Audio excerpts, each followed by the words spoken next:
जब प्रेगनेंसी में घर वालों की सलाह आती है, दो के लिए खाओ बेटा, और डॉक्टर बोलते हैं पर ज्यादा मत खाओ, तब दिमाग ऐसा घूमता है जैसे साउथ की फिल्म में लॉजिक कभी होता ही नहीं। कभी माँ कहती है घी खा लो, कभी पड़ोसन कहती है सिर्फ सलाद खाओ, और पेट में चल रहा होता है कंफ्यूजन का फुल डांस परफॉर्मेंस। नमस्ते दोस्तों, मैं हूँ आपकी समरी वाली, और आज बात करेंगे उस किताब की जो प्रेगनेंसी के खानपान का मस्त साइंटिफिक और देसी दोनों घोल बना देती है। किताब है रियल फूड फॉर प्रेगनेंसी, यानी the science and wisdom of optimal prenatal nutrition, जिसे लिखा है लिली निकल्स और फॉरवर्ड किया है मेलिसा पाउल।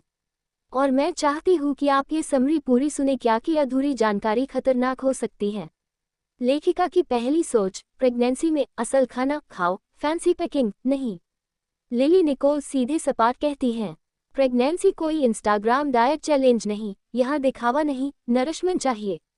रियल फूड मतलब ऐसा खाना जो बहुत ही कम प्रोसेस्ड हो, जैसे दाल, सब्जी, अंडे, घी, हरी सब्जियां, फल और अंकुरित अनाज। प्रेगनेंसी में वो खाना जरूरी है जो बॉडी को सिर्फ कैलोरीज नहीं, न्यूट्रिएंट्स दे। जैसे सलमान की फिल्म में एंट्री और शर्टलेस सीन अलग अलग चीज नहीं होते, वैसे ही न्यूट्रिशन और रियल फूड को अलग नहीं किया जा सकता। जैसे शुद्ध देसी रोमांस असली दिल का मामला है, वैसे ही शुद्ध देसी खाना असली हेल्थ का मामला है। लेखिका की दूसरी सोच, मॉडर्न गाइडलाइंस आउटडेटेड हो चुकी हैं।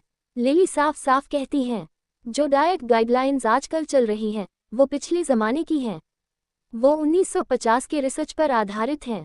पुराने guidelines low fat high carb वाली डाइट सुझाते हैं, जबकि नए रिसर्च बताते हैं प्रेग्नेंट औरत को हेल्दी फैट्स जैसे पुफा मुफा, हाई क्वालिटी प्रोटीन और कम ग्लाइसेमिक इंडेक्स वाला खाना चाहिए। जैसे पीके में आमिर नए ग्रह से आकर सब पुराने नियमों पर सवाल करता है, वैसे ही लिली कहती है, मत मानो हर पुरानी सलाह, पहले सोचो समझो फिर खाओ। लेखिका की तीसरी सोच, प्रोटीन और फैट से बच्चा बनेगा स्मार्ट। किताब बताती है, प्रोटीन और फैट से डरने की जरूरत नहीं, खासकर प्रेगनेंसी में। असल में ये दोनों न्यूट्रिएंट्स बेबी के ब्रेन और बॉडी ग्रोथ के लिए वीआईपी गेस्ट की तरह हैं। अंडे, मछली, दूध, नट्स और सीड्स को डाइट में शामिल करो। सैचुरेटेड फैट से इतना डरने की जरूरत नहीं, अच्छे सोर्स जैसे घी, नारियल तेल से लिया जाए तो फायदेमंद है। जैसे गोलमाल में बिना तर्क के भी चीजें काम करती हैं, वैसे ही अच्छे फैट्स शरीर में क्वाइटली कमाल करते हैं, बस उन्हें मौका तो दो। लेखिका की चौथी सोच, कार्ब्स को समझदारी से ले, मुंह उठाकर नहीं। अब यहाँ आती है सबसे ज्यादा कंफ्यूजन वाली बात, कार्ब्स। क्योंकि प्रेगनेंसी में आलू, चावल और मिठाई की क्रेविंग्स किसी गर्ल गैंग की पार्टी से कम नहीं होती। किताब कहती है, रिफाइंड कार्ब्स से बचो, यानी मैदा, सफ़ेद ब्रेड, पेस्ट्रीज खाना बंद। कॉम्प्लेक्स कार्ब्स को पसंद करो, यानी ओट्स, बाजरा, ज्वार, फल मन भर के खाओ, क्योंकि ये ब्लड शुगर को स्टेबल रखता है, जिससे जेस्टेशनल डायबिटीज से बचा जा सकता है। जैसे सिंघम में अजय देवगन खुद पर कंट्रोल रखता है जब तक जरूरत न हो, वैसे ही कार्ब्स को कंट्रोल में रखो ताकि बॉडी खुद पर कंट्रोल में रहे। लेखिका की पांचवी सोच, आयरन, फोलेट और माइक्रोन्यूट्रिएंट्स यानी ट्रिपल हीरो की एंट्री। प्रेगनेंसी के दौरान सिर्फ पेट नहीं, ब्लड की फैक्ट्री भी चल रही होती है, इसलिए iron, folate, choline, vitamin D जैसे न्यूट्रिएंट्स सुपरस्टार्स हैं। आयरन से बचता है एनीमिया, फोलेट से न्यूरल ट्यूब डिफेक्ट्स नहीं होते, कोलिन और जिंक से ब्रेन डेवलपमेंट परफेक्ट होता है। और हाँ, सिर्फ टैबलेट्स नहीं, खाने से इन न्यूट्रिएंट्स को अब्सॉर्ब करना ज़्यादा असरदार होता है। जैसे बाहुबली में कटप्पा ने बाहुबली को मारा, लेकिन वजह थी हर न्यूट्रिएंट की भी वजह है।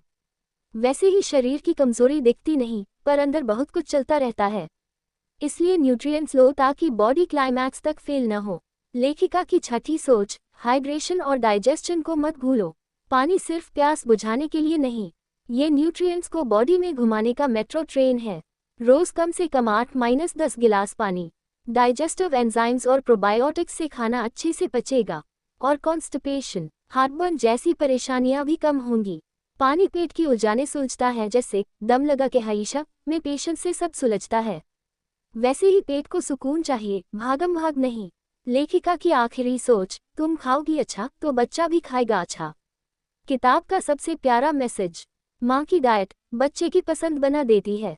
अगर माँ प्रेगनेंसी में फ्रूट्स, वेजिटेबल्स, हेल्दी फैट्स और वैरायटी लेती है, तो बच्चे के टेस्ट बड्स भी उसी को पसंद करेंगे। जैसे 3 इडियट्स में रांचो के आइडिया से बच्चा वूम में सीख जाता है ऑल इज वेल। वैसे ही माँ का खाना ही नहीं, इमोशंस भी बनाते हैं बच्चे की पहली पसंद। तो दोस्तों, रियल फूड फॉर प्रेगनेंसी कोई बोरिंग न्यूट्रिशन टेक्स्ट बुक नहीं, ये है एक माँ की पावर को एक्टिवेट करने वाली मैनुअल। तुम्हारा खाना सिर्फ आज की भूख नहीं मिटाता, वो तुम्हारे बच्चे का कल बना रहा होता है। अगर समरी ने पेट भर दिया हो तो एक वर्चुअल लाइक, शेयर, सब्सक्राइब का निवाला भी दे दो। किताब पढ़नी है पूरी? डिस्क्रिप्शन में लिंक है, क्लिक करो और बनो वो माँ जो स्वाद से नहीं, समझदारी से खाती है। मैं थी आपकी समरी वाली, फिर मिलूंगी किसी और किताब के साथ, जहां होगा हेल्थ, ह्यूमर और थोड़ा सा ढोल ताशा वाला ज्ञान। तब तक याद रखो, असली माँ वही जो खाने से ज्यादा सोच भी खिलाती है।